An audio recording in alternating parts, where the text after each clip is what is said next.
बस इस घने जंगल में कौन हो सकता है? जानवर? कृपया मुझे थोड़ा पानी दे दो, बहुत दर्द हो रहा है, मैं अब और नहीं चल सकती।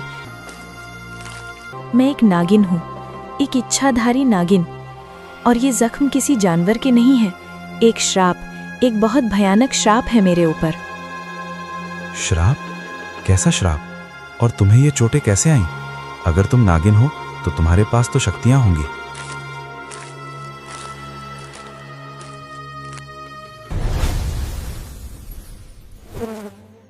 माधव अपनी पुरानी कुल्हाड़ी को कंधे पर रखे जंगल के रास्ते पर चल रहा है। उसके चेहरे पर बरसों के अकेलेपन की खामोशी है। रोज सुबह उठना, वही जंगल, वही लकड़ियां, और फिर वही खाली घर। कभी कभी लगता है कि इस जीवन का कोई छोर ही नहीं है, न कोई इंतजार करने वाला, न कोई पूछने वाला कि दिन कैसा बीता। बस ये पेड़ ही मेरे साथी हैं। वो एक बड़े पेड़ के पास पहुंचता है और लकड़ी काटने की तैयारी करता है। तभी उसे झाड़ियों के पीछे से किसी के कराहने की हल्की आवाज सुनाई देती है।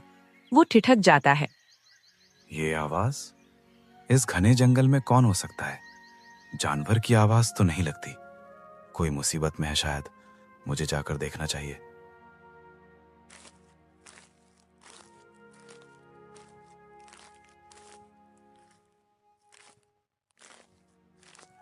नैना धीरे से आंखें खोलती है। उसकी आंखों में गहरा दर्द और डर है।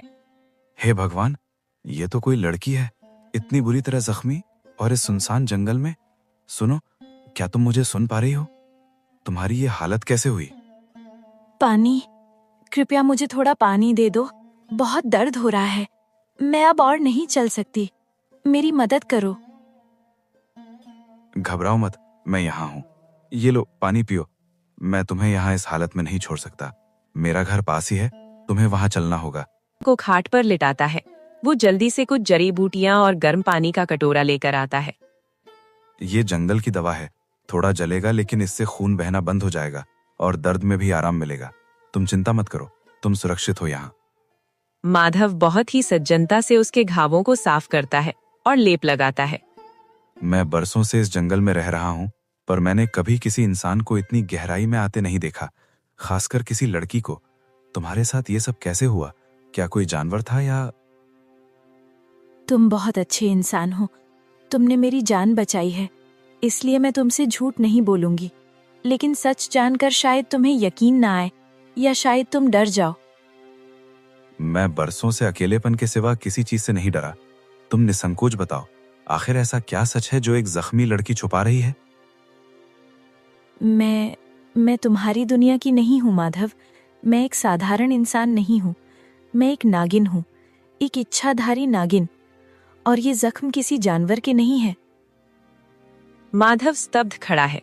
कुटिया में सन्नाटा छा जाता है। वो एक कदम पीछे हटता है। उसकी आंखों में अविश्वास और भय का मिश्रण है। क्या कहा तुमने? नागिन? ये कैसे संभव है? ये सब तो सिर्फ कहानियों में होता है। तुम जरूर दर्द की वजह से कुछ भी बोल रही हो।